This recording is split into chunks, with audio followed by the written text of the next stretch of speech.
Hello dear students, कैसे हो आप सब। Welcome to MI chemistry classes. तो आज हम बहुत देर के बाद फिर वापस आ रहे हैं अपने चैनल MI केमिस्ट्री क्लासेस के ऊपर with a T shirt print. हम जो स्टार्ट करने वाले हैं वो है हमारा केमिकल रिएक्शंस एंड इक्वेशंस। ठीक है, तो ये क्लास 10th का केमिस्ट्री का फर्स्ट चैप्टर है। इसको हम बहुत ईजी वे में पढ़ने वाले हैं। बहुत इजी करके हम एक एक वर्ड, एक एक स्टेप करके हम सब कुछ सीखेंगे। तो आप लोग हमारे साथ जुड़े रहिए, अपनी नोटबुक निकालिए और तैयार हो जाइए लिखने के लिए। तो हम पहले ये देखेंगे कि इस पूरे चैप्टर में हमने पढ़ना क्या क्या है। तो आप देखो, यहाँ लिखा है मैंने व्हाट टू स्टडी, कि इस पूरे चैप्टर में हम क्या क्या पढ़ने वाले हैं, कैसे कैसे पढ़ने वाले हैं। तो आप देखो, फर्स्ट ऑफ ऑल इस चैप्टर का जो नाम है केमिकल रिएक्शंस एंड इक्वेशंस, ये नाम हम समझेंगे पहले कि ये जो केमिकल रिएक्शंस क्या होती हैं, केमिकल इक्वेशंस क्या होती हैं, वो सब कुछ हम यहाँ स्टडी करेंगे केमिकल रिएक्शंस एंड इक्वेशंस में। ठीक है, तो इसी में साथ में हम कुछ रिएक्टेंट एंड प्रोडक्ट्स वगैरह ये कुछ स्टडी करेंगे। साथ में हम देखेंगे कि balanced and unbalanced chemical equation ये क्या होती है। ठीक है, उसके बाद हम देखेंगे बैलेंसिंग ऑफ केमिकल इक्वेशन या केमिकल रिएक्शंस, उनकी बैलेंसिंग करना सीखेंगे। उसके बाद हम देखेंगे टाइप्स ऑफ केमिकल रिएक्शंस, के केमिकल रिएक्शंस कितने टाइप्स की होती हैं। इसमें हम पढ़ेंगे, जैसे आपको पता होगा, combination reaction, decomposition, displacement, double displacement, precipitation, oxidation, reduction, ये चीज़ें कुछ, ये रिएक्शंस हम यहाँ इस चैप्टर में स्टडी करेंगे। उसके बाद हमारा टॉपिक रहेगा कोरोजन। ठीक है, कोरोजन स्टडी करने के बाद हम स्टडी करेंगे रेंसिडिटी। तो यहाँ जाके हमारा पूरा चैप्टर खत्म हो जाएगा। तो आप देखो, इस चैप्टर की टोटल मैं वीडियोस बनाने वाला हूँ 4 या 5, क्योंकि अगर मैं ये सोचता हूँ कि अगर हम क्या करेंगे, ज़्यादा वीडियोस बना देंगे, 20-30 वीडियोस बना देंगे, तो जो देखने वाले होते हैं वो वीडियोस देख के डर जाते हैं। तो अगर हम क्या करें, इस चैप्टर की 4 से 5 वीडियोस बनाएं, तो आप सिर्फ क्या करना, एक दिन एक वीडियोस देखना, दूसरे दिन दूसरी, तीसरे दिन तीसरी, 4 दिन में 4 वीडियोस देखना, प्लस नोट्स प्रिपेयर कर लेना, आपका पूरा चैप्टर खत्म हो जाएगा 4 दिन में। तो अगर आप ज़्यादा वीडियोस एक ही बार देखोगे, आपको क्या होगा, आपको लगेगा ये बहुत बड़ा है, तो आप पढ़ नहीं पाओगे। इसलिए मैं कोशिश करूँगा 4 से 5 वीडियोज़ में कवर कर दूँ इसको। तो 1 घंटे की वीडियो हो सकती है। तो आपको क्या करना है, थोड़ा सा पेशेंस रखना है, क्योंकि आपको पता है कुछ भी लाइफ में पाने के लिए, सक्सेस पाने के लिए जो है, सक्सेस पाने के लिए 3-4 चीज़ों का ध्यान रखना पड़ता है। तो ये चीज़ें अगर आप फॉलो करोगे, सबसे पहले आप क्या करोगे, बहुत अच्छे से हार्ड वर्क करोगे, है ना, मेहनत करोगे, पेशेंस रखोगे। कभी कभी वीडियो लंबी हो जाए तो आप क्या करोगे, ऐसा नहीं सोचोगे कि नहीं हम इसको छोड़ दें, क्योंकि जो वीडियो लंबी होगी उस वीडियो में बहुत ज़्यादा चैप्टर कवर हो जाएगा। तो आपको वो देखना है, पेशेंस रखना है। कुछ चीज़ें आपको सेक्रीफाइस करनी पड़ेगी कभी कभी। जैसे आप देखो, कभी कभी इंस्टाग्राम, व्हाट्सएप, ये चीज़ें बंद करके आपको स्टडी करनी पड़ेगी। फिर आपको कंसिस्टेंट रहना पड़ेगा, रोज़ रोज़ पढ़ना पड़ेगा। ठीक है, फिर कॉन्फिडेंस रखना पड़ेगा। अगर आपसे कोई बोल दे नहीं, आप इंटेलिजेंट नहीं हो, आप नहीं कर सकते, लेकिन आपने अपने आप पे कॉन्फिडेंस रखना है कि नहीं, हम कुछ ना कुछ तो कर ही लेंगे। ठीक है, तो ये चीज़ें आप अप्लाई करके चलोगे। तो ये सारी चीज़ें हम इस चैप्टर में कवर करने वाले हैं। तो आप देखो, जो फर्स्ट वीडियो है उसमें मैं क्या क्या कवर करूँगा, जो ये वाला लेक्चर होगा इसमें हम करेंगे ये 3 चीज़ें कवर। ठीक है, हम कुछ स्टडी करेंगे केमिकल रिएक्शंस एंड इक्वेशंस के बारे में, फिर रिएक्टेंट्स एंड प्रोडक्ट्स के बारे में, फिर बैलेंस अनबैलेंस्ड ये वाला स्टडी करेंगे। दूसरी जो हमारी एक वीडियो आएगी, दूसरा लेक्चर, उसमें हम ये स्टडी करेंगे। फर्स्ट में ये, दूसरे में ये, हम बैलेंसिंग पूरी तरीके से सीखेंगे। उसके बाद हम एक पूरी वीडियो में ये कर लेंगे इतना। ठीक है, तो 3 वीडियो हो जाएंगी। ठीक है, और एक वीडियो में हम क्या कर लेंगे, ये कर लेंगे। तो 4 वीडियो में पूरा चैप्टर कवर हो जाएगा। तो चलो फिर स्टार्ट करते हैं। हम पहले हम देख लेते हैं केमिकल रिएक्शन क्या होता है, केमिकल इक्वेशन क्या होता है। इसको पहले सॉल्व कर लेते हैं, फिर आगे देखते हैं। ये देखते हैं पहले कि केमिकल रिएक्शन क्या होता है। देखो, केमिकल रिएक्शन जो है उसको समझने के लिए हमें कुछ पॉइंट्स यहाँ बोर्ड पे लिखने पड़ेंगे। तो आप लिखो, कुछ प्रोसेसेस होती हैं जो डेली लाइफ में हम हमारे आसपास होती हैं। तो आप लिखो, कंसीडर द फॉलोइंग प्रोसेसेस। ठीक है, कुछ प्रोसेसेस आपको लिखनी है। अकरिंग इन डेली लाइफ, आगे लिखो, अकरिंग इन डेली लाइफ। ठीक है, हमारी डेली लाइफ में कुछ प्रोसेसेस होती हैं जो आपको यहाँ लिखनी है। पहली प्रोसेस कौन सी होती है, एक प्रोसेस होती है हमारी मेल्टिंग ऑफ आइस। ठीक है, दूसरी प्रोसेस जो होती है, ऐसा आपने देखा होगा, evaporation of water. Evaporation of water. ठीक है, ये प्रोसेस हमारे आसपास होती है। थर्ड जो आप लिखोगे वो क्या है, dissolution of sugar in water. ठीक है, ये आप लिखोगे थर्ड पॉइंट। उसके बाद आप लिखोगे कुकिंग ऑफ राइस। ठीक, उसके बाद आप लिखोगे सोरिंग ऑफ मिल्क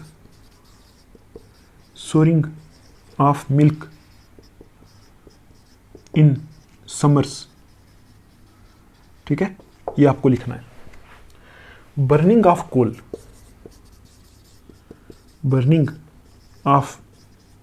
कोल। ठीक, ये कितना हो गया, 4th नंबर पे, ये हो गया 5th नंबर पे, ये हो गया 6th नंबर पे।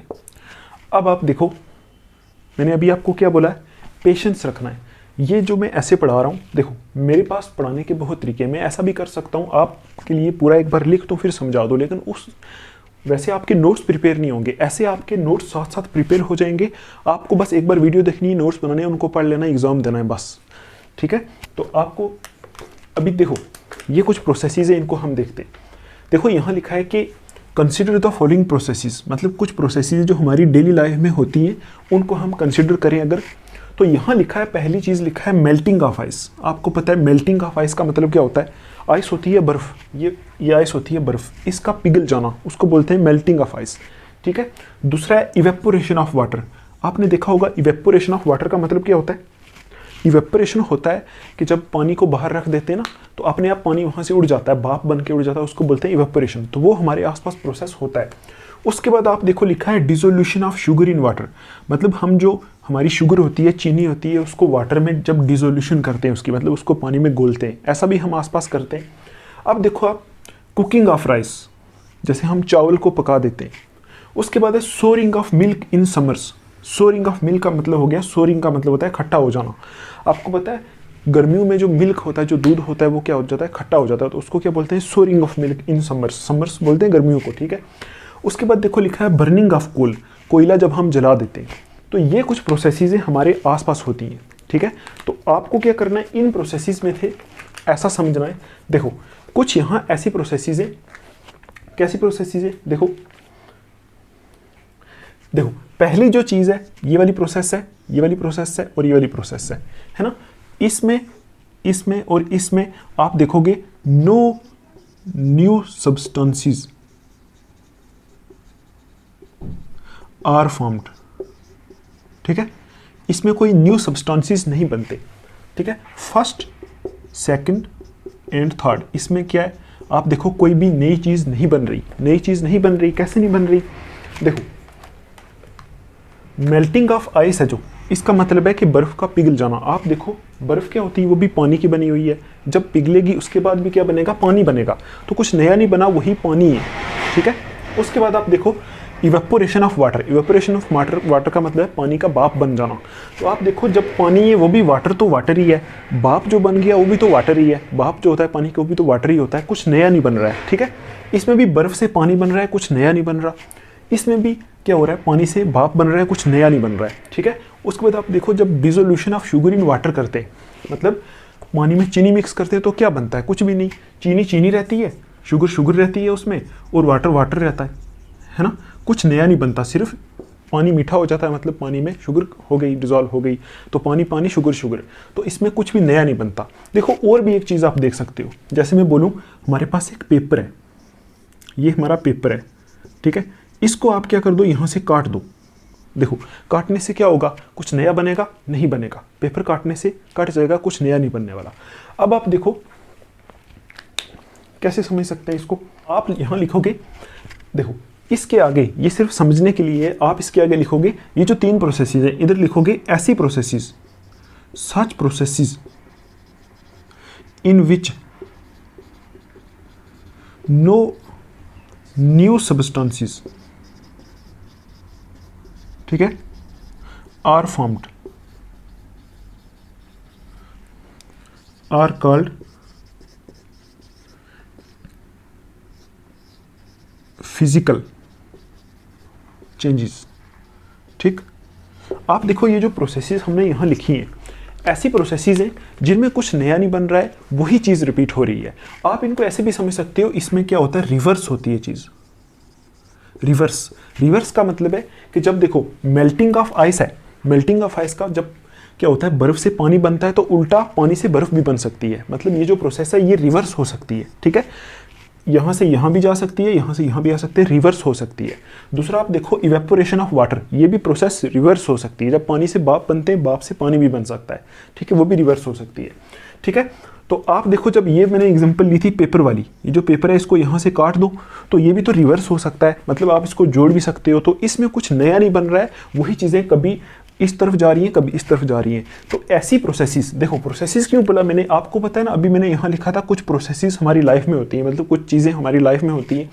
तो ऐसी जो प्रोसेसेस होती हैं जहाँ new substances, no new substances are formed, जहाँ कोई भी नया सब्सटेंस नहीं बनता है, ठीक है, ऐसी प्रोसेसेस को हम बोलते हैं फिजिकल चेंजेस, ठीक है। ये सिर्फ क्या हो रहा है, चेंज हो रही है, चेंज तो होगी ना। देखो ना, जब आप पेपर को काट दोगे तो पहले पेपर कैसा था, बड़ा था, अब वो चेंज होके छोटा हो गया, तो चेंज तो हो रही है। तो ऐसी प्रोसेसेस जिसमें कुछ नया नहीं बनता, ठीक है, ऐसी प्रोसेसेस को हम क्या बोलते हैं, फिजिकल चेंजेस, ठीक। अभी आप इतना याद रखो, यहाँ से हम जाएंगे आस्ता आस्ता, केमिकल रिएक्शन क्या होती है अभी आप समझोगे, ठीक है। अब आप क्या करो, अगर आपको इतना समझ आया, इतना आप लिखो, उसके बाद आप इन प्रोसेसेस को देखो। ये जो प्रोसेसेस है, ठीक है, क्या क्या प्रोसेस है, इसमें पहली प्रोसेस है देखो कुकिंग ऑफ राइस, है ना, कुकिंग ऑफ राइस, चावल का पक जाना, ठीक। उसके बाद आप देखो ये हमारा क्या है, कुकिंग ऑफ राइस, इसका मतलब है चावल पक गए। उसके बाद दूसरा है souring of milk in summers, जो हमारी गर्मियों में दूध खट्टा हो जाता है, ठीक है, उसको क्या बोलते हैं, souring of milk in summers. अब देखो बर्निंग ऑफ कोल, कोल को जला देना। अगर आप इनको देखो, देखो इन प्रोसेसेस में क्या हो रहा था, कुछ नया नहीं बन रहा था, ठीक है, कुछ नया नहीं बन रहा था, वही चीज़ें बस कभी वाटर से बर्फ़ बन रही थी, कभी बर्फ़ से वाटर बन रहा था, ठीक है। तो इन प्रोसेसेस में आप देखो, यहाँ लिखा है cooking of rice, cooking of rice का मतलब हो गया चावल पक जाना। तो आप देखो जब चावल कच्चे होते हैं कैसे होते हैं, ऐसे होते हैं, ऐसे छोटे छोटे उसके पीसीज होते हैं, ठीक है, ये चावल होते हैं। जब वो पक जाते हैं तो कुछ और किस्म के हो जाते हैं, कुछ और किस्म के हो जाते हैं, ठीक है। तो आप देखो ये चेंज हुई कि नहीं, चेंज हुई कि नहीं, आप देखो यहाँ से यहाँ देखो, यहाँ से यहाँ, ये चावल पक गए, ठीक है, ये चावल यहाँ कच्चे थे और यहाँ क्या हो गए, पक गए। आप देखो पहले तो ये कच्चे थे, अब ये चेंज होके कैसे हो गए, पक गए। अब आप देखो ऐसा कभी हो सकता है कि आप क्या करो, ये जो कच्चे चावल है यहाँ से पका दो और फिर पके हुए चावलों से कच्चे कर दो, ऐसा कभी नहीं हो सकता। देखो अगर आप कच्चे चावलों को पका दोगे एक बार तो वो फिर कुछ अलग बन गया है। कच्चे चावल कुछ अलग किस्म के थे, जो चावल पक के, ये वाले जो पक के वो क्या है, कुछ अलग किस्म के, वो एक नई चीज़ है, ठीक है, वो एक नई चीज़ बन गई। आप खुद सोचो, देखो जो कच्चे चावल के छोटे छोटे दाने होते हैं ना, वो कुछ अलग है, उनको हम अंदर रख सकते हैं, लेकिन जब उनको पका दो तो वो कुछ नया बन जाता है, ठीक है। तो आप क्या बोलोगे, इसी तरह आप इसमें देखो, जैसे देखो ये सोरिंग ऑफ मिल्क है ना, souring of milk, souring of milk का मतलब होता है दूध का खट्टा हो जाना। तो आप देखो जब मिल्क, ठीक है, खट्टा हो जाएगा, सपोज हम बोले दही बन जाएगा, दही, ठीक है, मिल्क दही बन जाएगा, उस टाइम आप देखो ऐसा कभी हो सकता है कि मिल्क दही बन गया और दही से फिर दोबारा मिल्क बन गया, ऐसा कभी नहीं हो सकता, क्योंकि मिल्क जो है वो क्या है, वो एक चीज़ है, मतलब कोई सब्सटेंस है, वहाँ से क्या हुआ, उसमें चेंज होके दही बन गया है, ठीक है। और ये न्यू सब्सटेंस है, ये कोई नया सब्सटेंस है, ये वो मिल्क नहीं है, ठीक है। आप मिल्क से दही बना सकते हो, दही से वापस मिल्क नहीं बना सकते। तो ऐसी प्रोसेसेस देखो, ऐसी प्रोसेसेस जिनमें आप क्या कर सकते हो, एक चीज़ से दूसरी बनाओ तो वो जो दूसरी चीज़ बने वो एक अलग किस्म की चीज़ बन जाए, ठीक है। और ऐसी प्रोसेसेस को आप रिवर्स नहीं कर सकते, यहाँ रिवर्स नहीं कर सकते। देखो ना, अगर आप चावल पका दोगे एक बार तो उसको रिवर्स कर पाओगे, कभी नहीं कर पाओगे, ठीक है। एक बार दूध से दही बन गया तो उसको कभी दही से दूध नहीं बना सकते, रिवर्स नहीं कर सकते, ठीक है। तो ऐसी जो प्रोसेस होती हैं इनको क्या बोलते हैं, ऐसी प्रोसेसेस को बोलते हैं केमिकल चेंजेस, ठीक, इनको बोलते हैं केमिकल चेंजेस। आप देखो फिजिकल चेंजेस और केमिकल चेंजेस क्या है। फिजिकल चेंजेस ऐसी चेंजेस हैं, ऐसी प्रोसेसेस है जिसमें कोई नया सब्सटेंस नहीं बनता है, ठीक है, वही चीज़ रिपीट होती रहती है, रिवर्स होती रहती है। लेकिन केमिकल चेंजेस ऐसी चीज़ें, मतलब ऐसी प्रोसेसेस है जिसमें क्या हो जाए, न्यू सब्सटेंस बन जाए, ठीक है। आप एक और एग्जांपल देखो, जैसे ये देखो बर्निंग ऑफ कोल, कोयला, कोयला देखा है आपने, कोयला, ठीक है। देखो कोयले को जब हम जलाते हैं, देखो कोयले को जलाते हैं, बर्न करते हैं, तो क्या मिलता है हमें? हमें मिलती है heat plus carbon dioxide gas. ठीक, कार्बन डाइऑक्साइड को CO2 से रिप्रेजेंट करते हैं, हीट प्लस कार्बन डाइऑक्साइड। अब आप देखो, हम ऐसा बहुत कम, ऐसा कभी हो नहीं सकता कि आप क्या करो, इसमें से फिर दोबारा कोल बना दो। एक बार कोयला जल गया तो जल गया, जल गया तो वहाँ से कुछ और ही मिलेगा, धुआं मिलेगा, हमें एनर्जी मिलेगी, कोयला खत्म हो जाएगा। ऐसा नहीं हो सकता कि आप इससे दोबारा कोयला बना सको। ठीक है, तो ये क्या हो रहा है, कोयला एक्चुअल में चेंज हो रहा है। चेंज किस में हो रहा है? ये पहले बेचारा कोयला ऐसे था, मतलब ब्लैक कलर का था ना, पहले कोयला कैसा था? ब्लैक कलर का था। अब ये कैसा बन गया? यहाँ से हीट मिल गई और साथ में ये मिल गया हमें कार्बन डाइऑक्साइड, साथ में कुछ ऐश मिल गई। ठीक है, तो वो क्या हो गया, ये कोयला चेंज हो गया किस में? तो अब देखो किस में चेंज हो गया? हीट प्लस कार्बन डाइऑक्साइड में। तो यहाँ से यहाँ इसको नहीं कर सकते, करेंगे तो बड़ी मुश्किल से मतलब होगा, आसानी से हम इस हीट प्लस कार्बन डाइऑक्साइड से दोबारा कोयला नहीं बना सकते। तो ये क्या हो रहा है, ये जो चेंज हो रही है ये सारी तरफ एक ही तरफ जा रही है। ठीक है, सारी की सारी चेंज एक ही तरफ जा रही है। तो इसमें क्या हो रहा है, नया सब्सटेंस बन रहा है। जब कोयले को आप जला रहे हो तो न्यू हीट और कार्बन डाइऑक्साइड बन रहा है। ठीक है, पुराना खत्म हो रहा है। तो आप क्या बोलोगे, ऐसी प्रोसेसेस जिसमें क्या हो, नया कुछ ना बने और वो रिवर्स हो सके। ठीक है, ऐसी प्रोसेसेस को हम क्या बोलते हैं? Physical changes. ठीक है, और ऐसी प्रोसेसेस जिसमें एक चीज से कुछ नई चीज बन जाए, उस चीज को हम क्या बोलते हैं? उस प्रोसेस को हम क्या बोलते हैं? Chemical changes. ठीक है, केमिकल चेंज। तो अब आप देखो आगे देखते हैं। आप केमिकल चेंज की एक बार डेफिनेशन लिख लो। पहले देखो, आप लिखोगे, आपने क्या करना है, नीचे लिखना, नोटबुक पे नीचे लिखना। ये सब कुछ समझाने के लिए था। अगर आपको समझ में आ गया तो आप सिर्फ ये जो लिखवाया मैंने ये लिख सकते हो, बाकी ये सब समझाने के लिए था। तो आप देखो केमिकल चेंजेस की डेफिनेशन यहाँ लिख लेते हैं। लिखो, such processes in which original substances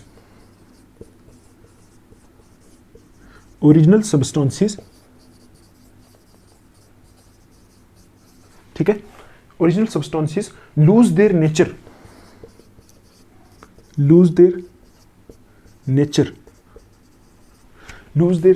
and identity.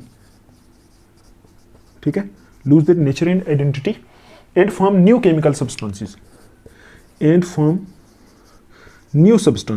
ये लिख लो। ठीक है, are called chemical changes।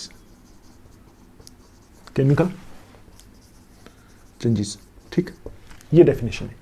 आप देखो, वहां हमने लिखा था ऐसी प्रोसेसेस जिसमें नया कोई सब्सटेंस नहीं बनता, उसको क्या बोलते हैं? Physical change. ठीक है, और यहां लिखा है such processes in which the original substances, मतलब ऐसी प्रोसेसेस जिसमें जो ओरिजिनल सब्सटेंस होता है, मतलब जो हमने स्टार्टिंग में लिया था, जैसे ये राइस है, ये ओरिजिनल है, इसमें क्या हो गई, ऐसी चेंज आ गई कि इसने अपनी आइडेंटिटी, अपनी पहचान खो दी। मतलब अब वो राइस के दाने, छोटे छोटे दाने नहीं बचे, अब वो क्या बन गया, वो चावल पक गए, है ना। तो अपनी पहचान इसने खो दी, अपना नेचर खो दिया और क्या बना दिया, नया सब्सटेंस बना दिया। तो उसको केमिकल चेंज बोलेंगे। देखो, such processes in which original substances lose their nature, ऐसी प्रोसेसेस जिसमें ओरिजिनल सब्सटेंसेस अपना नेचर खो देते हैं एंड अपनी आइडेंटिटी खो देते हैं। आइडेंटिटी का मतलब हो गया अपनी पहचान खो देते हैं।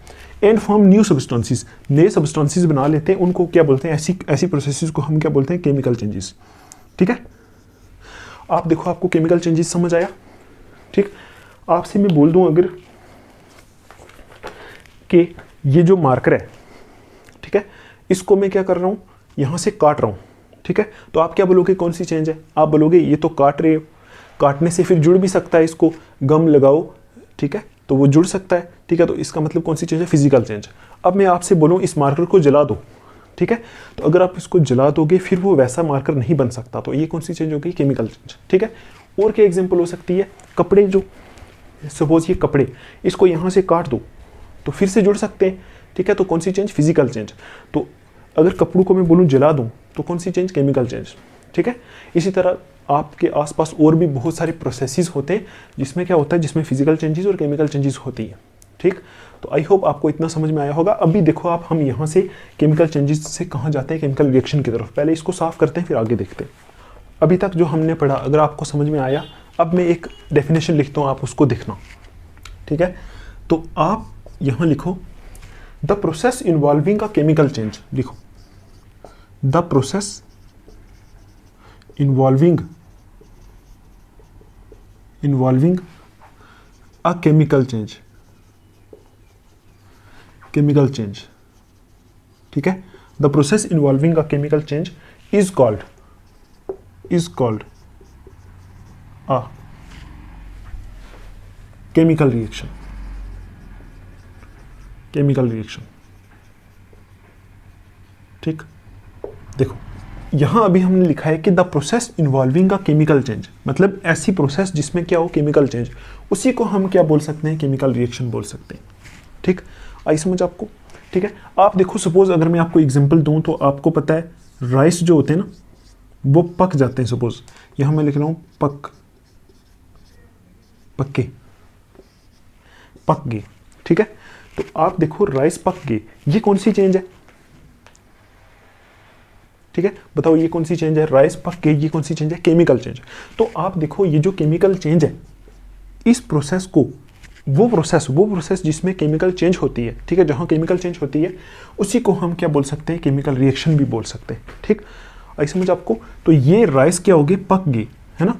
तो क्या हो गया, इसमें एक चेंज हो गई, इसका मतलब हम ये भी बोल सकते हैं कि इसमें क्या हो गई, केमिकल रिएक्शन हो गई। रिएक्शन हो गई मतलब, रिएक्शन हो गई का मतलब हो गया कि पुरानी चीज़ें खत्म हो गई, नई चीज़ें बन गई। देखो पुराने हमारे कच्चे राइस थे, ऐसे राइस थे, वो खत्म हो गए और न्यू बन गए, वो जो चावल बन गए, ठीक है। तो आप क्या बोलोगे, वो प्रोसेस जिसमें केमिकल चेंज होती है ना, उसको हम क्या बोलते हैं, केमिकल रिएक्शन बोलते हैं। आगे देखो आपको और पता चलेगा। देखो ये जो हमारी है राइस पक गई, ये क्या केमिकल चेंज है, तो इसको हम ये भी बोल सकते हैं कि ये केमिकल रिएक्शन है। आपको भी सारा समझ आएगा, आप टेंशन मत लो। अभी आप देखो, हम देखते हैं रिएक्टेंट्स क्या होते हैं एंड प्रोडक्ट्स क्या होते हैं, ठीक है। रिएक्टेंट्स क्या होते हैं और प्रोडक्ट्स क्या होते हैं। तो आप देखो यहां लिखो, the substances that are taken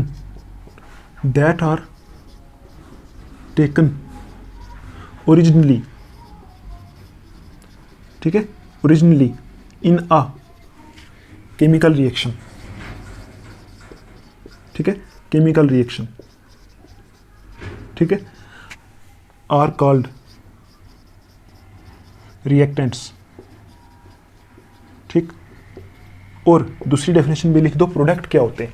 तो आप लिखोगे new reactants and the new substances formed, new substances formed are called products, ठीक। आप देखो ये आपको पता चल गया केमिकल रिएक्शन क्या होती है। केमिकल रिएक्शन क्या होती है, वो प्रोसेस जिसमें केमिकल चेंज होती है, उसको हम केमिकल रिएक्शन भी बोल सकते हैं, ठीक है। अभी आपको और समझ आएगा। देखो कैसे समझ आएगा, आप देखो उसके बाद हम देख रहे हैं कि रिएक्टेंट क्या होते हैं और प्रोडक्ट क्या होते हैं। देखो यहां लिखा हुआ है कि substances that are taken originally in a chemical reaction. एक केमिकल रिएक्शन के अंदर जो हम पहले सब्सटेंस लेते हैं ओरिजिनली स्टार्टिंग में, उनको हम बोलते हैं रिएक्टेंट्स, ठीक है। जैसे मैं आपको एग्जांपल दे दूं, देखो सपोज जब हम चावल पकाते हैं, आपको पता है हम क्या लेते हैं, राइस लेते हैं, है ना, कच्चे चावल, दाने, चावल के दाने।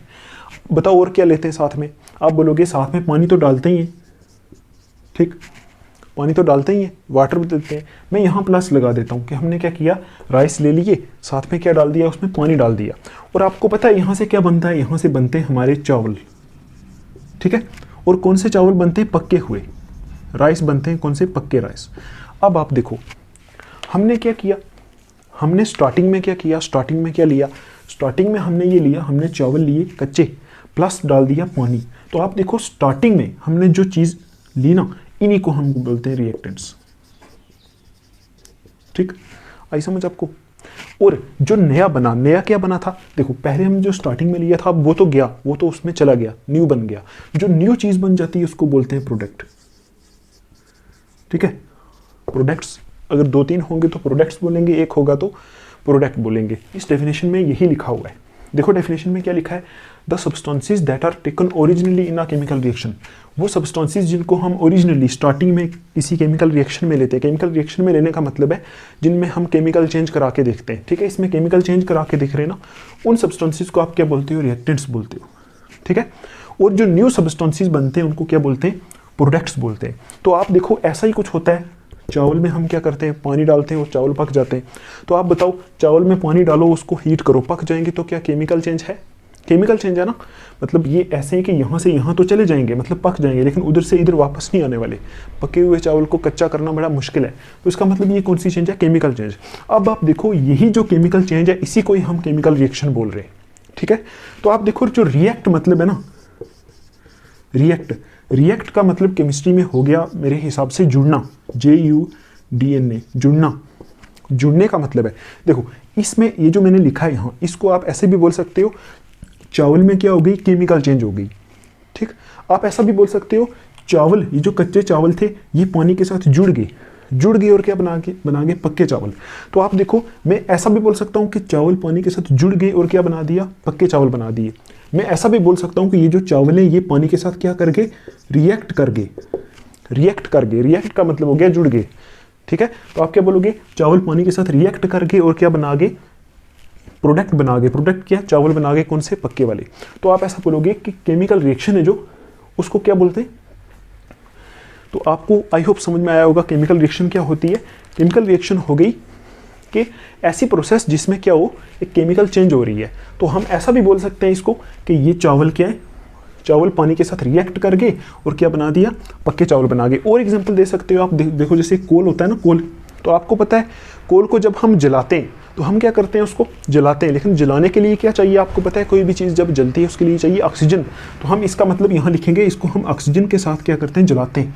ऑक्सीजन, OXYGEN, ऑक्सीजन के साथ क्या करते हैं, हीट करते हैं, ठीक है। हीट करते हैं तो क्या बनता है, आपको पता है क्या बनता है, कार्बन डाइऑक्साइड बनता है। कार्बन डाइऑक्साइड धुआं निकलता है, प्लस आपको पता है क्या मिलती है, हीट मिलती है। ये हीट उस टाइम लिखा हुआ है जब स्टार्टिंग में हमने क्या किया, उसको हीट किया। तो आप अभी देखो, इसको अगर हम समझें तो आप बोलोगे कोल क्या हो गया, कोयला किस में चेंज हो गया, कार्बन डाइऑक्साइड में। तो कौन सी चेंज हो गई, केमिकल चेंज। इसी केमिकल चेंज को आप ऐसे भी बोल सकते हो, कोयला ऑक्सीजन के साथ जुड़ गया और क्या बना गया, कार्बन डाइऑक्साइड बना गया। आप ऐसे भी बोल सकते हो, कोयला ऑक्सीजन के साथ रिएक्ट कर गया, रिएक्ट करने का मतलब जुड़ गया, ठीक है। तो ये जो जुड़ना होता है ना, कोई एक चीज़ जुड़ के नई चीज़ बन जाती है, इसको बोलते हैं केमिकल चेंज, और इसी को क्या बोलते हैं, केमिकल रिएक्शन, ठीक है। आप देखो स्टार्टिंग में हमने क्या लिया था, कोयला लिया और साथ साथ में ऑक्सीजन ले लिया। तो ये जो स्टार्टिंग में लिए इसको क्या बोलते हैं, रिएक्टेंट्स, और जो बना इनको क्या बोलते हैं, प्रोडक्ट्स, ठीक। आई होप आपको ये समझ में आया होगा, रिएक्टेंट प्रोडक्ट क्या होता है, केमिकल चेंज क्या होती है, फिजिकल चेंज क्या होती है, केमिकल रिएक्शन क्या होती है। थोड़ा सा आगे चल के देखते हैं। तो examples of some chemical reactions, ठीक है। कुछ केमिकल रिएक्शंस की हम क्या करेंगे, एग्जाम्पल लिखेंगे। केमिकल रिएक्शंस का मतलब क्या, मतलब केमिकल चेंजेस और कुछ नहीं। तो आप देखो, पहली आप लिखोगे, यहाँ लिखो, मैं अगर आपसे बोलूँ first burning of coal, burning of coal, ठीक है, इन एयर, कोल को, कोयले को हवा में जला दो, क्या ये केमिकल चेंज है, हाँ है, और केमिकल रिएक्शन है, ठीक है।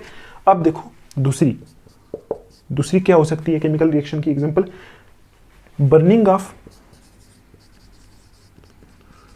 ऑफ मैग्नीशियम रिबन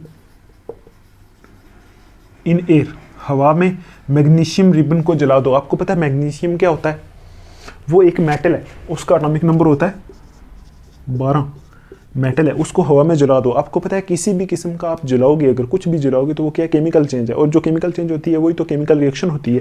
तो ये भी तो इसकी एग्जांपल आ सकती है कि मैग्नीशियम रिबन को किस में जला दो, हवा में जला दो, ठीक है। उसके बाद थर्ड लिख लो आप, reaction between hydrogen and oxygen, ठीक है। आप देखो, आपको अगर ये नहीं पता कि हाइड्रोजन क्या होता है, ऑक्सीजन क्या होता है, आपको पता है पीरियडिक टेबल आपने सुना होगा, 9th क्लास में पढ़ा होगा। पीरियडिक टेबल में कुछ एलिमेंट्स होते हैं जैसे हाइड्रोजन, ऑक्सीजन, है ना। तो यहाँ लिखा है कि reaction between hydrogen and oxygen, जब हम क्या करेंगे, हाइड्रोजन और ऑक्सीजन को आपस में जोड़ देंगे। रिएक्शन का मतलब क्योंकि जोड़ देना उनको, तो उस टाइम क्या होगा, देखो हाइड्रोजन को ऐसे रिप्रेजेंट करते हैं H2 से, और ऑक्सीजन को करते हैं O2 से। जब इनको जोड़ देते हैं तो क्या बनता है, H2O बनता है। ये आपको आगे समझ में आएगा। ये क्या होता है, वाटर। ठीक, आप देखो हाइड्रोजन क्या होती है, गैस। ऑक्सीजन भी क्या होती है, गैस। ये जब जुड़ जाते हैं तो क्या बन जाता है, पानी। ठीक है, तो आप देखो क्या ये केमिकल चेंज है।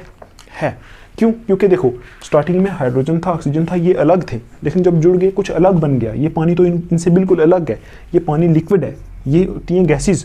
तो इसका मतलब ये क्या है, केमिकल चेंज है। और अगर ये केमिकल चेंज है तो क्या ये केमिकल रिएक्शन है। क्यों, क्योंकि इसमें क्या हुआ, हाइड्रोजन ऑक्सीजन के साथ रिएक्ट हो गया मतलब जुड़ गया, जुड़ के क्या बना दिया, वाटर बना दिया। इसका मतलब ये क्या है, एक केमिकल रिएक्शन है। तो वो हमने इसमें लिख दिया कि ये भी क्या है, केमिकल रिएक्शन है। और क्या हो सकती है, reaction between zinc and sulphuric acid. ठीक है, जिंक एंड सल्फ्यूरिक एसिड आपने सुना होगा। पीरियडिक टेबल में एक एलिमेंट होता है जिसका नाम होता है जिंक, इसको Zn से रिप्रेजेंट करते हैं। और सल्फ्यूरिक एसिड आपने सुना होगा क्या होता है, H2SO4। ठीक है, आपको पता है जब ये आपस में रिएक्शन करेंगे, रिएक्शन का मतलब आपस में जुड़ेंगे तो कुछ और बनाएंगे, यहाँ कुछ और बनेगा। इनको हम क्या बोलेंगे, रिएक्टेंट्स, और इसको क्या बोलेंगे, प्रोडक्ट्स। तो ये जुड़ के कुछ और बनाएगा। ठीक है ना। तो जो और बनाएगा वो तो बिल्कुल अलग है। यहाँ से बनेगा, सपोज मैं बोल दूँ, यहाँ से बन जाएगा ZnSO4 zinc sulphate plus H2, ये बन जाएगा। अब आप देखो यहाँ ये सल्फ्यूरिक एसिड है, ये जिंक सल्फेट है, ZnSO4 बनेगा प्लस H2। ये कुछ और था, ये कुछ और बन गया, तो ये जुड़ गए तो इन्होंने क्या बना लिया, प्रोडक्ट। और प्रोडक्ट क्या है, बिल्कुल अलग है। तो इसका मतलब ये क्या है, केमिकल चेंज है। यही होती है ना केमिकल चेंज, जिसमें दो चीज़ें जुड़ के कुछ अलग बना दें, तो ये केमिकल चेंज है। और इसका मतलब ये केमिकल चेंज भी और केमिकल रिएक्शन भी है। तो इतनी एग्जांपल्स आपको देनी है कि केमिकल रिएक्शन क्या होती है। ठीक है, अब हम देखते हैं characteristics of a chemical reaction. Chemical reaction के क्या कैरेक्टरिस्टिक्स होते हैं। देखो इसके लिए एक छोटा सा पॉइंट आप लिखो कि the easily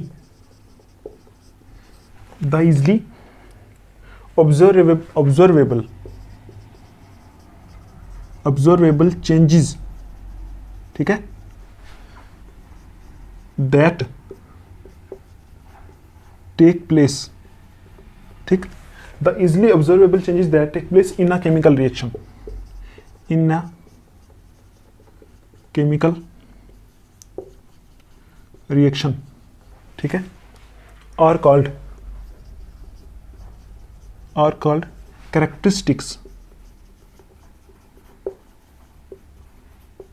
characteristics of a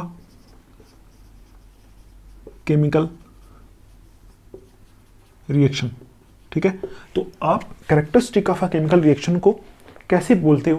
characteristic of a chemical reaction है कि केमिकल रिएक्शन के अंदर जो इजिली ऑब्जर्वेबल चेंज है। देखो अगर हम कुछ करेंगे, कोई रिएक्शन करेंगे, देखो आपको पता है लैब में क्या होता है, लैब में ऐसे छोटी छोटी टेस्ट ट्यूब्स होती हैं, ऐसे टेस्ट ट्यूब्स होती है ना, आपको पता है ना, ये टेस्ट ट्यूब्स होती हैं। ठीक है, छोटी छोटी ट्यूब्स होती हैं जिनको क्या बोलते हैं, टेस्ट ट्यूब्स, ऐसे वाली। तो इनके अंदर हम क्या करते हैं, कुछ चीज़ें यहाँ लेते हैं, कुछ चीज़ें इसमें लेते हैं, फिर इन क्या करते हैं, इन दोनों को उठा के इसको मिक्स कर देते हैं।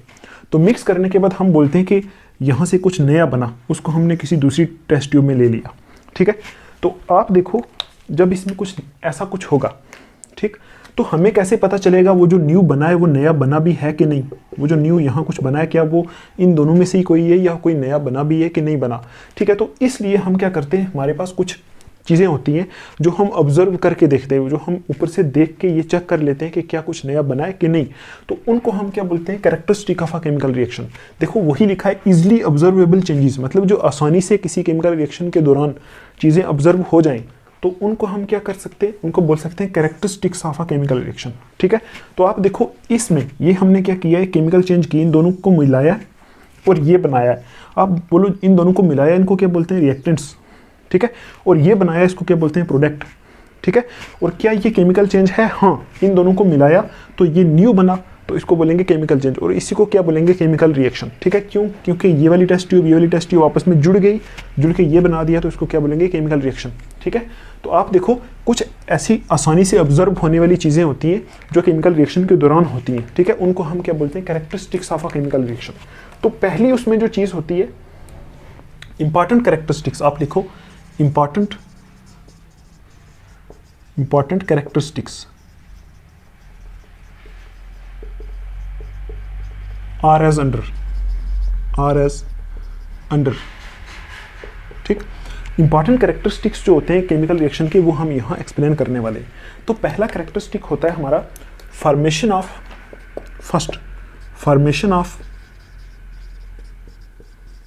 ऑफ प्रिसिपिटेट, ठीक है, फॉर्मेशन ऑफ प्रिसिपिटेट, ठीक है।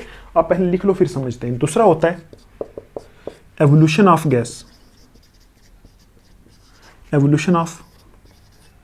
गैस, ठीक है। थर्ड वाला होता है कैरेक्टरिस्टिक जो होता है वो होता है हमारा चेंज इन स्टेट,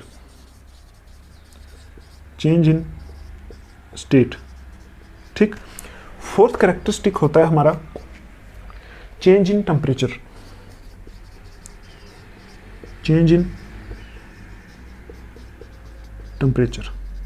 ठीक है। अब इन चार को हम डिस्कस कर लेते हैं। पहला आप देखो यहां लिखा है फॉर्मेशन ऑफ प्रिसिपिटेट, कि जब केमिकल रिएक्शन होती है ऐसा हो सकता है कि प्रिसिपिटेट बन सकता है। आप ये समझो प्रिसिपिटेट होता क्या है। देखो सपोज ये दोनों जो टेस्ट ट्यूब थी इनके बीच में कुछ चीज़ें यहाँ रख के मैंने इन दोनों को मिलाया, कुछ नया बन गया। तो कभी कभार क्या होता है कि जब नया बनता है तो यहाँ जो टेस्ट ट्यूब होती है उसके सेंटर में ऐसे एक सॉलिड सा बन जाता है, ये सॉलिड सा, मतलब उसके बीच में एक सॉलिड सा बन जाता है, छोटा सा सॉलिड। इस सॉलिड को बोलते हैं प्रिसिपिटेट, ठीक है। इस सॉलिड को क्या बोलते हैं, प्रिसिपिटेट। आप देखो जब कभी आप रिएक्शन करोगे इन दोनों टेस्ट ट्यूब में से क्या करोगे, ये जो टेस्ट ट्यूब है ये टेस्ट ट्यूब है, इनको आपस में मिलाओगे तो अगर कहीं कहीं क्या हो गया, ऐसा कुछ प्रिसिपिटेट बन गया तो इसका मतलब क्या होगा कि वो रिएक्शन हो गई, ठीक है। तो इसका मतलब जो प्रिसिपिटेट फॉर्मेशन है ये कभी कभी किसी रिएक्शन में क्या हो सकता है, जब आप दो चीज़ों को मिक्स करोगे तो आप क्या बोलोगे, आप देखोगे वहाँ क्या देखोगे कि वहाँ कुछ सॉलिड मास बन रहा है, उसको बोलोगे वो प्रिसिपिटेट बन गया। तो इसका मतलब अगर कहीं प्रिसिपिटेट बनेगा तो आप बोलोगे भी रिएक्शन हो गई, ठीक है। आई समझ आपको। अब दूसरा देखो, दूसरा है एवोल्यूशन ऑफ गैस। कभी कभार ऐसा हो सकता है कि सपोज आपने क्या किया, ये दो टेस्ट ट्यूब्स हैं, इनमें कुछ चीज़ें, ये चीज़ इसमें, ये चीज़ इसमें, इनमें आप क्या करोगे, इसको मिला रहे हो, यहाँ मिला के कुछ नया बना रहे हो, इसमें डाल रहे हो उसको, है ना। तो जब आपने मिलाया तो ये जो प्रोडक्ट बना ना, यहाँ प्रोडक्ट, ये आपको पता है ये रिएक्टेंट्स है, ये प्रोडक्ट है। तो इसमें से कभी कभार क्या होता है, कुछ गैसेस निकलना स्टार्ट हो जाती हैं, ऐसे बुलबुले निकलते हैं गैसेस के, ठीक है। तो ये क्या है, कुछ गैस निकलती है, जब उसका मतलब बुलबुले निकलते हैं तो आप बोलोगे कभी कभी किसी रिएक्शन में जब आप रिएक्शन करोगे तो यहाँ से गैस निकलेगी, तो इसका मतलब जब कहीं गैस निकलेगी तो आप क्या बोलोगे, केमिकल रिएक्शन हो गई। तो यही है ना कि इजिली ऑब्जर्व, आसानी से ऑब्जर्व होने वाली जो चेंजेस है ना उन्हीं को बोलते हैं कैरेक्टरिस्टिक्स ऑफ केमिकल रिएक्शन, ठीक है। तो ये भी आसानी से ऑब्जर्व हो सकता है। टेस्ट ट्यूब के अंदर आपको प्रिसिपिटेट दिख सकता है, इसमें टेस्ट ट्यूब के अंदर आपको गैस निकलती, बुलबुले निकलते दिख सकते हैं, ठीक है। तो थर्ड देखो चेंज इन स्टेट, इसका मतलब क्या हो गया, देखो इनकी डिटेल आपको लिखनी ज़रूरी नहीं है, इतना कोई इंपॉर्टेंट नहीं है, बस आपको इतना समझना है कि कैसे कैसे होता है, ठीक है। तो देखो चेंज इन स्टेट का मतलब है कभी कभी कैसा होता है, सपोज मैं इसी में डिस्कस करता हूँ, इसी में देखो सपोज आपने ये जो टेस्ट ट्यूब ली, इसमें आपने वही सॉलिड ले लिया, ठीक। इसमें इस टेस्ट ट्यूब में आपने कोई लिक्विड ले लिया, ठीक है। सॉलिड होता है जो सख्त चीज़ होती है और लिक्विड होता है जो पानी जैसा होता है, वो ले लिया। आप इन दोनों को मिक्स करोगे तो आप क्या बोलोगे, आप बोलोगे कि यहाँ जो इसमें कुछ बनेगा, सपोज इन दोनों को मिक्स करके इस बार यहाँ इस टेस्ट ट्यूब में कुछ बना है, तो इसमें आप बोलोगे इसमें तो लिक्विड प्लस सॉलिड ही बनना चाहिए, मतलब जो सॉलिड है सॉलिड ही रहना चाहिए और लिक्विड यहाँ लिक्विड ही रहना चाहिए। लेकिन कभी कभार ऐसा होता है कि आप देखो ये सॉलिड है, ये लिक्विड है, लेकिन यहाँ क्या बन जाता है, यहाँ कभी कभार गैस बन जाती है, ठीक है ना। तो कभी कभार ऐसा भी हो सकता है कि ये सॉलिड है, ये लिक्विड है, इन्होंने आपस में क्या किया, रिएक्ट किया, जुड़े और प्रोडक्ट बनाया ये, तो प्रोडक्ट जो बनेगा ना उसमें कभी कभार पूरे का पूरा सॉलिड भी हो सकता है, ठीक है, तो पूरे का पूरा लिक्विड भी हो सकता है। तो आप यही लिखा हुआ है चेंज इन स्टेट, स्टेट का मतलब होता है सॉलिड, लिक्विड और गैस, ठीक है, यही होता है ना स्टेट, आपने पढ़ा है ना स्टेट्स ऑफ मैटर।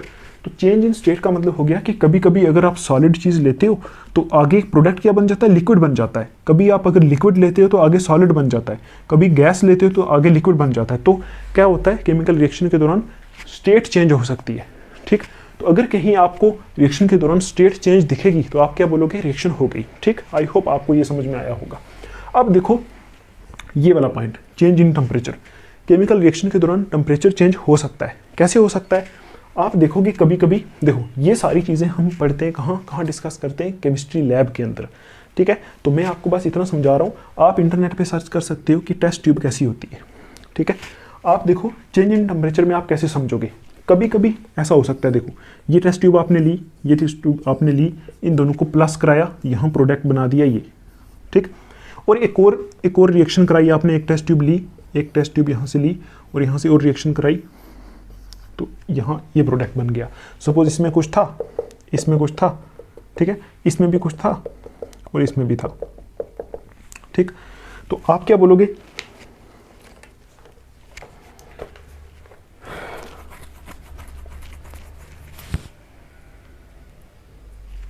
देखो कभी कभार ऐसा हो सकता है कि सपोज ये जो दोनों ट्यूब्स हैं ना, इनको क्या बोलोगे बताओ? इनको रिएक्टेंट बोलेंगे ना, इन दोनों को क्या बोलोगे? प्रोडक्ट बोलेंगे, ठीक। और ये जो नहीं सॉरी ये भी तो रिएक्टेंट ही है। प्रोडक्ट कौन से हैं? ये प्रोडक्ट है और ये क्या प्रोडक्ट है। इसमें जो कुछ बनेगा वो क्या प्रोडक्ट है, ठीक है। ये मैं डॉट क्यों डाल रहा हूँ? ये केमिस्ट्री लैब के अंदर छोटी छोटी टेस्ट ट्यूब्स होती हैं। टेस्ट ट्यूब्स में हम छोटे छोटे कोई सॉल्ट वगैरह डालते हैं, उनको मिक्स करते हैं, तो ऐसा बनता है, ठीक है। आप देखो सपोज एक बार आपने ये रिएक्शन कराई का मतलब हो गया ये इनके साथ जोड़ा और ये बनाया, ठीक।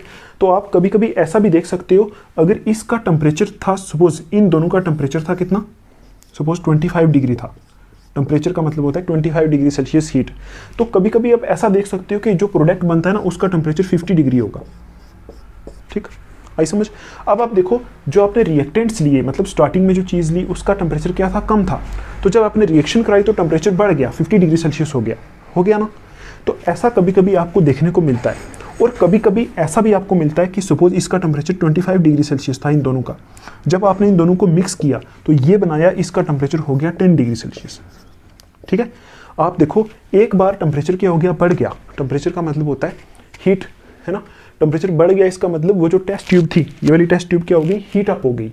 तो टेम्परेचर घट गया, इसका मतलब ये टेस्ट ट्यूब थी जो इनसे, ये वाली टेस्ट ट्यूब ठंडी हो गई, ठीक। आप देखो इसमें क्या हो रहा है, ये दो डिफरेंट किस्म की रिएक्शंस हो रही हैं, ठीक है। ये जहां टेम्परेचर स्टार्टिंग में कितना था, 25 था, अब कितना हो गया 50 डिग्री सेल्सियस, यहाँ टेम्परेचर बढ़ गया। ऐसी रिएक्शंस को हम बोलते हैं एक्सोथर्मिक रिएक्शंस, एक्सोथर्मिक रिएक्शंस, ठीक। एक्सो का मतलब होता है बाहर आना, ठीक है। आई समझ? एक्सो का मतलब क्या होता है, बाहर। तो इस केस में क्या हुआ, पहले 25 डिग्री सेल्सियस हीट थी, अब 50 डिग्री सेल्सियस हो गई, मतलब हीट बाहर आ गई। तो ये टेस्ट ट्यूब प्रोडक्ट जो था वो गर्म हो गया, आपको गर्म दिखेगा। अब यहाँ देखो इस केस में क्या है, टेम्परेचर कम हो रहा है, मतलब यहाँ जैसे आप रिएक्शन कराओगे तो आपको ये जो प्रोडक्ट वाली टेस्ट ट्यूब होगी वो हाथ में पकड़ोगे, आपको ठंडी लगेगी। तो इसका मतलब इसमें क्या हो रहा है, टेम्परेचर कम हो रहा है। तो ऐसी रिएक्शन को बोलते हैं एंडोथर्मिक रिएक्शंस, एंडोथर्मिक रिएक्शंस, ठीक। एंडो का मतलब होता है अंदर, इसमें जो हीट थी वो इसके अंदर इस्तेमाल हो गई और लास्ट में हीट जो थी वो कम हो गई। तो ऐसी रिएक्शंस को क्या बोलते हैं, एंडोथर्मिक रिएक्शंस, ठीक है। आई समझ? तो आप क्या बोलोगे कि एक केमिकल रिएक्शन में प्रिसिपिटेट बन सकता है, गैस निकल सकती है, स्टेट चेंज हो सकती है और कभी कभी टेम्परेचर भी चेंज हो सकता है। कभी टेम्परेचर बढ़ सकता है, कभी टेम्परेचर घट सकता है, ठीक।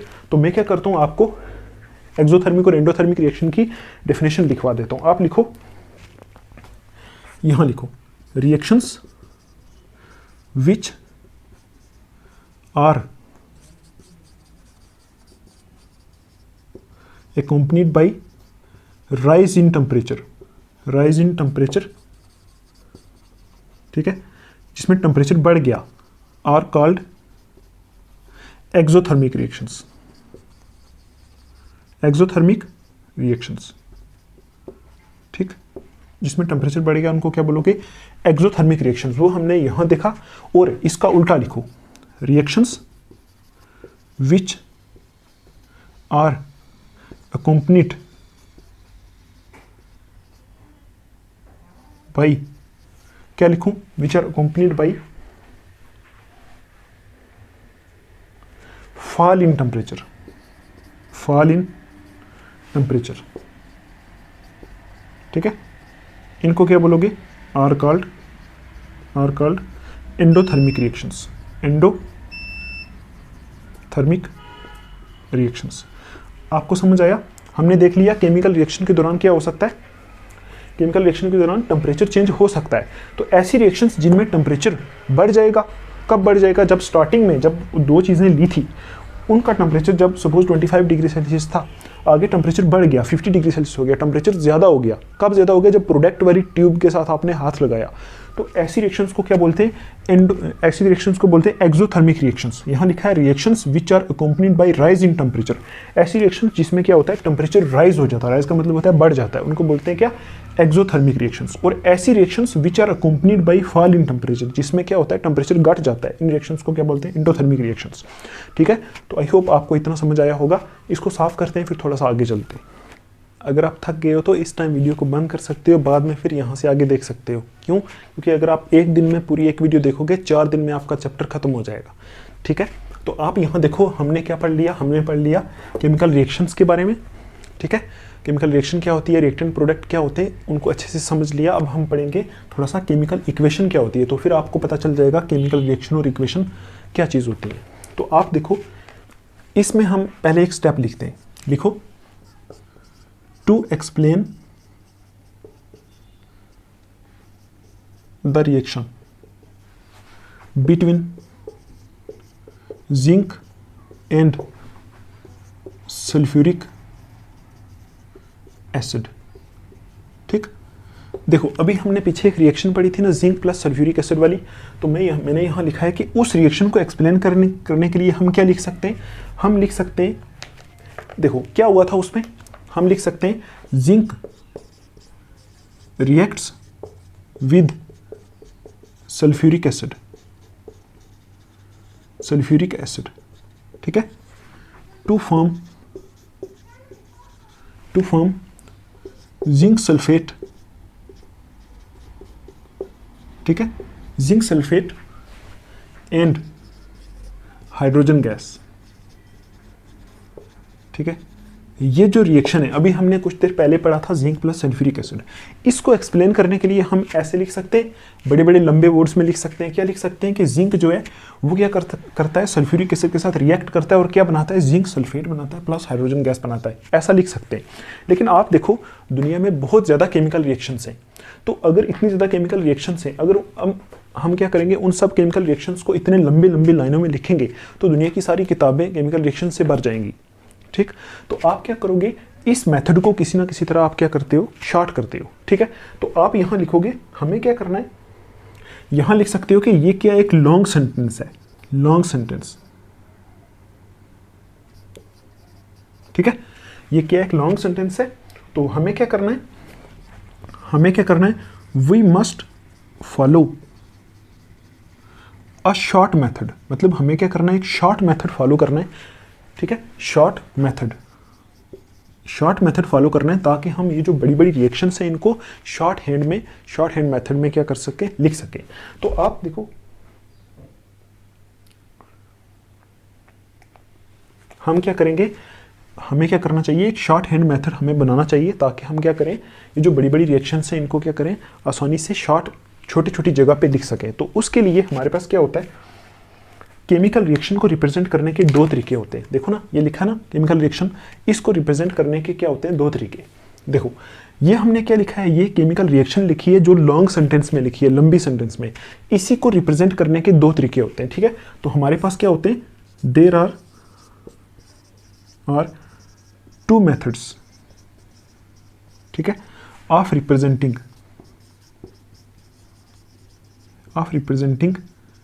अ केमिकल रिएक्शन। मतलब एक केमिकल रिएक्शन को रिप्रेजेंट करने के कितने मेथड होते हैं, हमारे पास 2 मेथड होते हैं।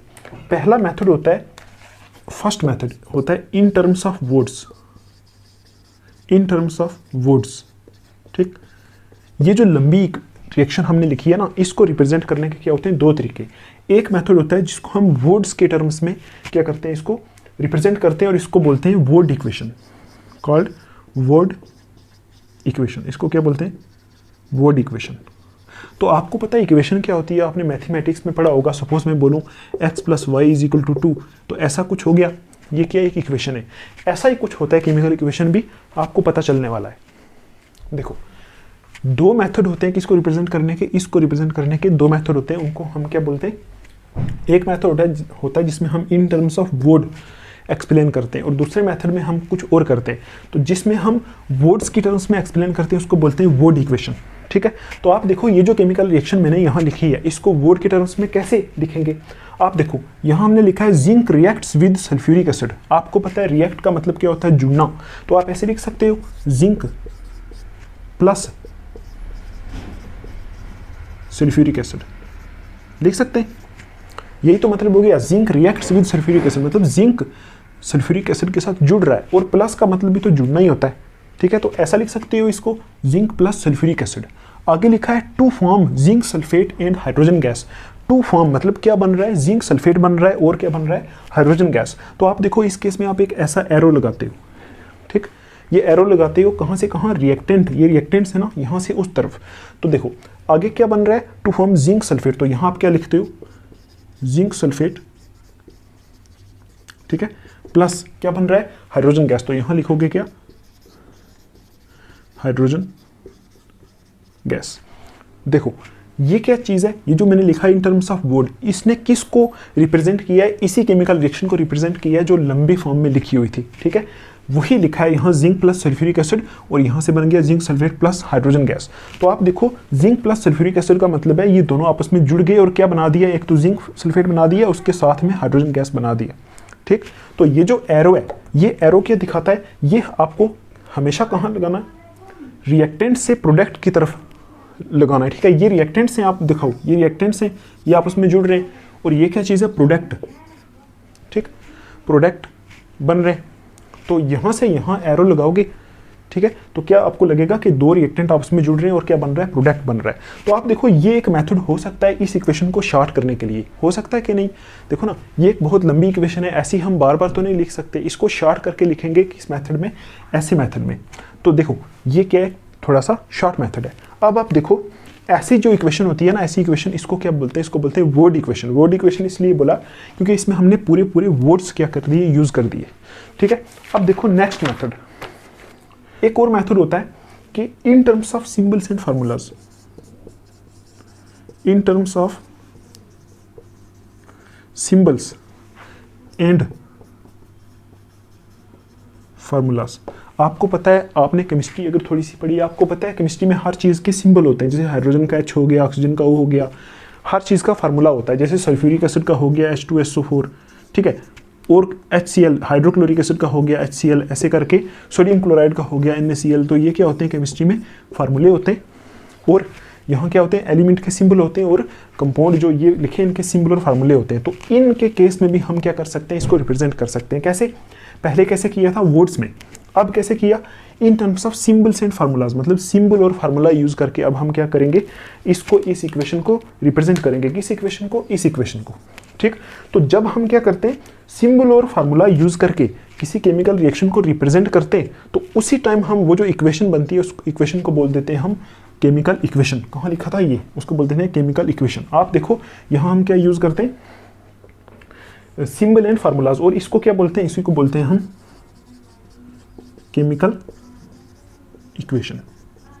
ठीक, आपको आई समझ। देखो आप देखो हमने यहां से क्या उठा के बनाया था, ये बनाया था।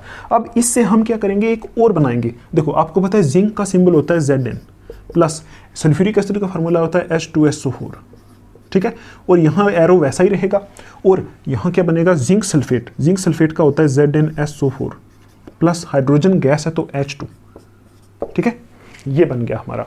आप देखो ये इक्वेशन और ये जो x plus Y is equal to 2, ये कुछ एक जैसी दिखती है। तो अगर आपको पता है कि ये इक्वेशन है तो इसका मतलब आप ये भी बोलोगे ये इक्वेशन है, ये वैसी ही है। वहाँ इज इक्वल टू की जगह ऐसे एरो लगाया हुआ है। तो आप देखो जब हम क्या करते हैं, किसी केमिकल रिएक्शन को उसके सिंबल और फार्मूला यूज करके शॉर्ट हैंड मेथड में लिखते हैं ऐसे, तो इसको हम क्या बोलते हैं, ये क्या बन गई, इसी को बोलते हैं हम केमिकल इक्वेशन।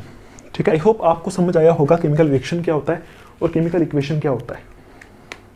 तो आप केमिकल इक्वेशन को कैसे डिफाइन कर सकते हो, लिख लो द शॉर्ट हैंड। ये क्या, एक शॉर्ट हैंड मेथड है, किसको रिप्रेजेंट करने के लिए, केमिकल रिएक्शन को रिप्रेजेंट करने के लिए। तो आप लिखोगे the short hand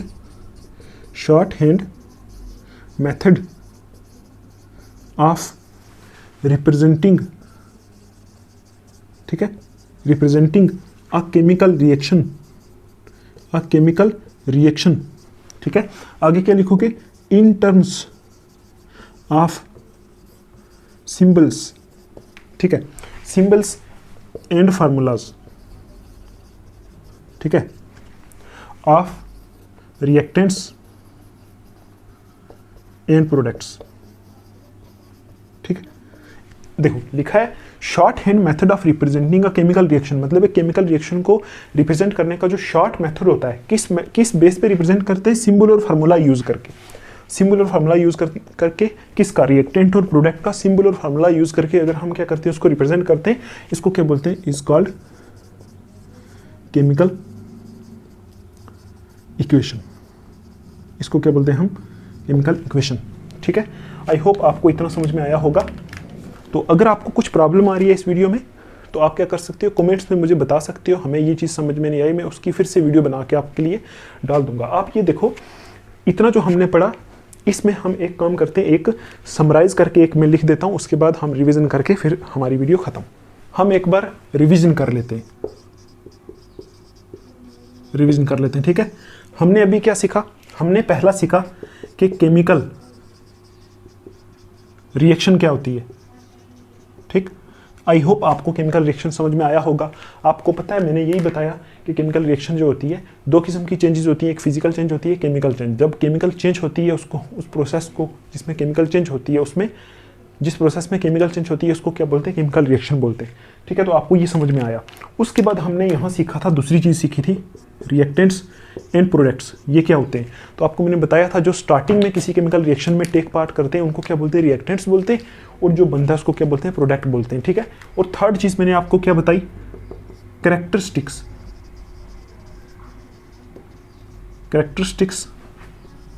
of a chemical reaction. किसी केमिकल रिएक्शन के क्या कैरेक्टरिस्टिक्स हो सकते हैं।